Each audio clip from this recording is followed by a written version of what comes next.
بند کوٹری میں بھی کیسے بندہ گناہ کرتا ہے جب یہ عقیدہ ہو کہ رسول کریم صلی اللہ علیہ وسلم کی نگاہوں سے کچھ پوشیدہ نہیں ہے. جناب رسول صلی اللہ علیہ وآلہ وسلم میرے عمل کو، میرے انداز زندگی کو دیکھ رہے ہیں، تو پھر حیا کس طرح گناہ کرنے دے گا؟ تو پھر بند کوٹھڑیاں بھی پاکیزہ ہو جاتی ہیں، اور وہاں بھی گناہ کی دعوت کے باوجود گناہ کی طرف آمادگی نہیں ہوتی، اس تصور سے کہ ان کی نگاہ نگراں ہے اور وہ دیکھ رہے ہیں. اور اقبال کا یہی اقبال کی فکر نے اس ربائی کی تخلیق کا سبب بنی. اور یہ اقبال کی جو فکر ہے کہ کائنات حضور کے گرد گھوم رہی ہے اور وہ سینوں کے چھپے راز بھی جانتے ہیں، تو یہ اقبال نے اپنے باپ سے حضور علیہ السلام کی محبت لی، اور عشق رسول کی یہ دولت بیدار انہیں آغوش پدر سے، تربیت پدر مادر سے نصیب ہوئی. نام تو از پدر آموختم، حضور آپ کا نام میں نے اپنے باپ سے سیکھا تھا، ان سے آپ کا نام سمجھا تھا. اور دوسری بات اقبال کہتے ہیں کہ میں ابھی میٹرک کے پیپر دے رہا تھا کہ میرے والد گرامی نے ایک دن مجھے کہا کہ بیٹا جب فارغ ہو جانا تو مجھے بتانا، میں آپ سے بڑی ضروری بات کرنا چاہتا ہوں. تو کہا مجھے بے چینی سے انتظار تھا کہ میرے والد مجھ سے کیا بات کرنا چاہتے ہیں. جب میں فارغ ہوا تو میں سیدھا اپنے والد گرامی کے پاس گیا اور کہا کہ آپ نے کہا تھا کہ جب فارغ ہو جائیں تو مجھے بتانا، میں بڑی ضروری بات آپ سے کرنا چاہتا ہوں. تو میں اس دن سے بے چین ہوں، آپ مجھ سے کیا بات کرنا چاہتے ہیں؟ تو کہتے ہیں میرے والد گرامی نے کہا بیٹا قرآن مجید کو لے کے بیٹھ جاؤ اور ایسے پڑھو جس طرح تمہارے اوپر نازل ہوا ہے. تو یہ وہ چیز تھی جس نے کتاب اللہ کی محبت سینے میں پیدا کر دی. عشق رسول اور کتاب اللہ کی محبت، یہ وہ دو چیزیں ہیں جو اقبال کی تربیت کرتی ہیں اور اقبال کو اقبال بناتی ہیں، اور اس مقام پہ کھڑا کر دیتی ہیں کہ اقبال اتنا پیچیدہ ہو جاتا ہے اور اتنا گہرا ہو جاتا ہے کہ اقبال اپنے آپ کو ڈھونڈنے پھر نکل پڑتا ہے کہ میں کہاں کھڑا ہوں، اپنی ہستی کا سراغ لگانے نکل پڑتا ہے. ایک دفعہ جب یہ بھاٹی گیٹ پہ رہتے تھے، وہاں جو مکان تھا اقبال کا، اللہ اکبر، اس کا کرایہ جو تھا وہ زیادہ دیتے تھے اور وہ مکان اس حالت کا نہیں تھا. تو ایک دن ایک شخص نے پوچھا کہ اس کا کرایہ آپ اتنا زیادہ دیتے ہیں اور یہ تو اتنی جو ہے وہ مالیت کے کرائے کا مکان ہی نہیں ہے، تو مکان آپ بدل کیوں نہیں لیتے؟ تو اقبال نے کہا کہ مجھے مکان بدلتے شرم آتی ہے. کہا وہ کیوں؟ کہا اس لیے کہ یہ ایک ہندو بیوہ کا مکان ہے اور اس کی گزر اوقات اس کرائے پہ ہے، اور اتنا کرایہ میں دیتا ہوں اور میرے علاوہ کوئی اتنا کرایہ دے گا نہیں، تو اس بیوہ کی بیوگی کا خیال کرتے ہوئے میں زیادہ کرایہ دے رہا ہوں. یہ چیزیں، یہ درد مندی، یہ سوز، یہ گداز اقبال کو کہاں سے ملا تھا؟ یہ عشق رسول کی پیداوار ہے، عشق رسول کا عملی نتیجہ ہے.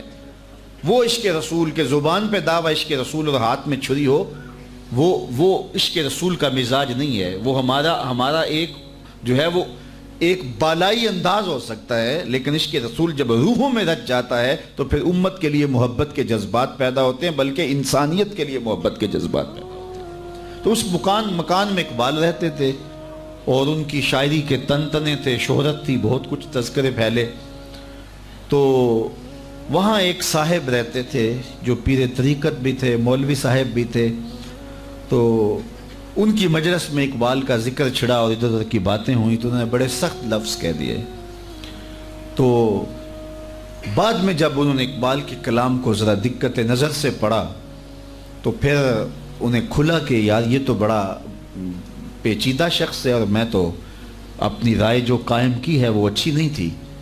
سرِ راہ اقبال سے ملاقات ہو گئی. تو انہوں نے جو اقبال سے بات کی وہ کلیات کے اندر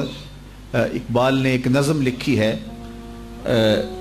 زاہدی اور رندی، اس میں یہ سارا مضمون پڑھا جا سکتا ہے. ایک مولوی صاحب کی سناتا ہوں کہانی، منظور نہیں شوخی طبیعت کی دکھانی. تو وہ اس کی کہانی سناتے ہیں کہ وہ ملا، اس نے کہا حضرت میں آپ کے بارے میں بڑی عجیب رائے رکھتا تھا، لیکن بعد میں آپ کا کلام پڑھا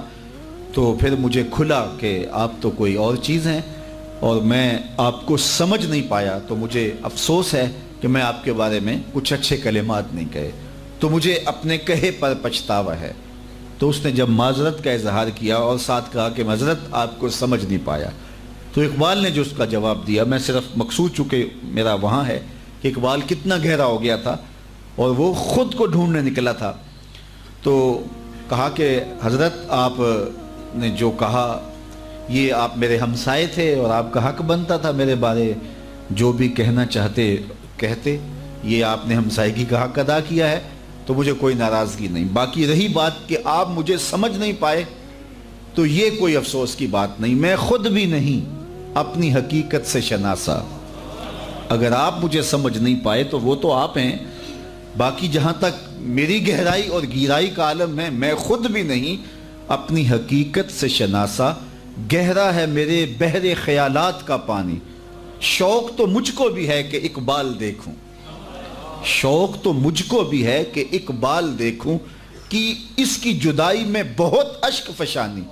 اقبال بھی اقبال سے آگاہ نہیں ہے، کچھ اس میں تمسخر نہیں واللہ نہیں ہے۔ تو وہ کہتا ہے کہ میں تو اگر ڈھونڈنے نکلوں تو میں اپنی ذات کا ابھی تک سراغ نہیں پا سکا کہ میں کون ہوں، اور جب سراغ زندگی ملتا ہے تو پھر اقبال کہاں کھڑا ہوتا ہے، اور پھر کس طرح کائنات کے ہر رنگ کے اندر انسانیت کا رنگ اور خودی کا نور اقبال کو دکھائی دیتا ہے کہ کانپتا ہے دل تیرا اندیشائے طوفان سے کیا، نا خدا تو بحر تو کشتی بھی تو ساحل بھی تو، دیکھ آ کر کوچائے چاکے گرے باں میں کبھی، کیس تو لیلا بھی تو صحرا بھی تو محمل بھی تو، وائے ناکامی کہ تو محتاج ساکی ہو گیا، میں بھی تو مینا بھی تو مستی بھی تو حاصل بھی تو، آہ کس کی جستجو آوارہ رکھتی ہے تجھے، راہ تو راہ رو بھی تو رہبر بھی تو منزل بھی تو، بے خبر تو جوہر آئینہ ایام ہے، تو زمانے میں خدا کا آخری پیغام ہے۔ تو جب خودی سے آشنائی ہوتی ہے تو پھر کائنات کے سارے رنگ ایک وجود کے اندر دکھائی دیتے ہیں، اور وہ وجود انسان ہے، اور پھر وہ رازدان بن جاتا ہے، فطرت کے رازوں کا امین بن جاتا ہے، پھر وہ خودی کا ترجمان بن جاتا ہے، پھر وہ راز کن فقاں بن جاتا ہے۔ تو راز کن فقاں ہے، اپنی آنکھوں پر عیاں ہو جا، اپنے آپ کو دیکھنا انسان تو کہاں کھڑا ہے، وَفِي أَنفُسِكُمْ أَفَلَا تُبْصِرُونَ، ذرا من میں جھانک کر کے تو دیکھ، بلے شاہ اڑ دیاں پھڑنے جڑا اندر بیٹھا کدی پڑھیا ہی نہیں۔ اپنے اندر جب انسان اترتا ہے پھر اسے پتہ چلتا ہے، من عرف نفسہ فقد عرف ربہ، جس نے من کو پہچان لیا اس نے اپنے رب کو پہچان لیا، اور جس کو خودی کا تعقل ہی نہیں ملا، ذات سے آگہی نہیں ملی، اپنے آپ سے آشنا ہی نہیں ہوا، تو پھر اسے کسی اور کا پتہ کیسے چلنا۔ اس آئینے میں پہلے اپنے وجود کو دیکھ، تو راز کن فقاں ہے، اپنی آنکھوں پر عیاں ہو جا، خودی کا رازداں ہو جا، خدا کا ترجمہ ہو جا، خودی میں ڈوب جا غافل، یہ سر زندگانی ہے، نکل کر حلقۂ شام و سحر سے جاویداں ہو جا، مسافے زندگی میں سیرت فولاد پیدا کر، شبستان محبت میں حریر و پر نیاں ہو جا، گزر جا بن کے سیلے تند رو کوہ بیاباں سے، گلستان راہ میں آئے تو جوئے نغمہ خواں ہو جا، تیرے علم و محبت کی نہیں ہے انتہا کوئی، نہیں ہے تجھ سے بڑھ کر ساز فطرت میں نوا کوئی۔ تو یہ وہ آواز بنتی ہے۔ تو یہ جب عشق رسول سے تربیت ہوتی ہے اور جب کتاب اللہ سے جڑنے سے من میں اجالے ہوتے ہیں اور زندگی کو زندگی کا حقیقی روپ ملتا ہے، تو پھر انسان کہاں کھڑا ہوتا ہے۔ بہت ساری باتیں ہیں جو کہنے کی نہیں ہیں، اور جو ہے وہ مجلس عام میں ان کی مکمل تشریح اور بیک گراؤنڈ کے بغیر اگر کہی جائیں تو پھر فتنے سے خالی نہیں ہیں۔ اس لیے اتنی بات کافی ہے کہ انسان جب ان دولتوں سے مالا مال ہوتا ہے تو پھر خودی کے مقام پہ جب فائز المرام ہوتا ہے تو پھر اس کے رنگ ہی اور ہوتے ہیں، اور دھنک کی ساری شوخیاں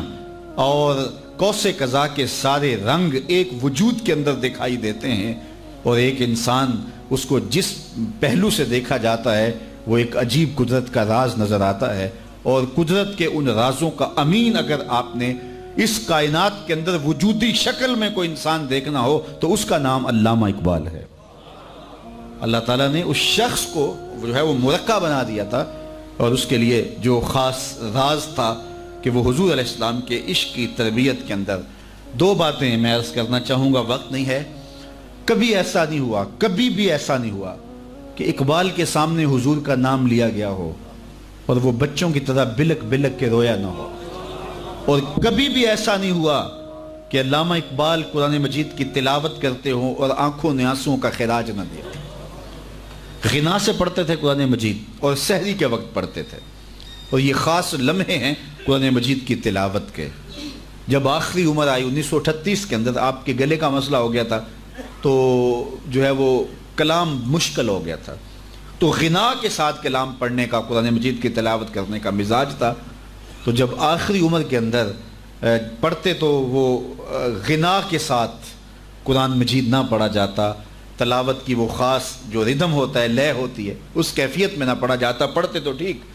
لیکن اس طرح نہ پڑھا جاتا۔ تو آج کوئی بیمار ہو جائے نا تو حال پوچھنے کوئی آئے تو لوگ کہتے ہیں جناب بیمار ہو گئے، کیا حال ہے؟ تو وہ کہتا ہے جی بڑا برا حال ہے، مجھ سے چلا نہیں جاتا۔ کوئی کہتا ہے جو کھانے پینے کا شوقین ہو وہ کہتا ہے جی بیماری آ گئی، اب تو کوئی چیز کھا ہی نہیں سکتا، کیونکہ اس کی ترجیحات کھانے پینے کی ہوتی ہیں۔ وہ کہتا ہے میں کھا نہیں سکتا۔ کسی شوگر والے سے پوچھو، وہ کہتا ہے میٹھا نہیں کھا سکتا تو کیا زندگی باقی ہے؟ تو ہمارے مسئلے یہ ہیں، ہم کھا نہیں سکتے، ہم پی نہیں سکتے، ہم سیر نہیں کر سکتے۔ اقبال سے کسی نے آ کے حال پوچھا کہ تم بتاؤ کیا حال ہے؟ تو اقبال نے کہا لطف قرآن سحر باقی نہ مان۔ سب سے بڑی مصیبت یہ ہے کہ سحری کے وقت اٹھ کے قرآن پڑھنے کا جو لطف تھا وہ باقی نہیں رہا۔ لطف قرآن سحر باقی نہ مان، قرآن مجید پڑھنے کا وہ جو لطف سحری کے وقت آیا کرتا تھا وہ لطف چھن گیا ہے اس بیماری کی وجہ سے۔ کاش کہ قرآن کو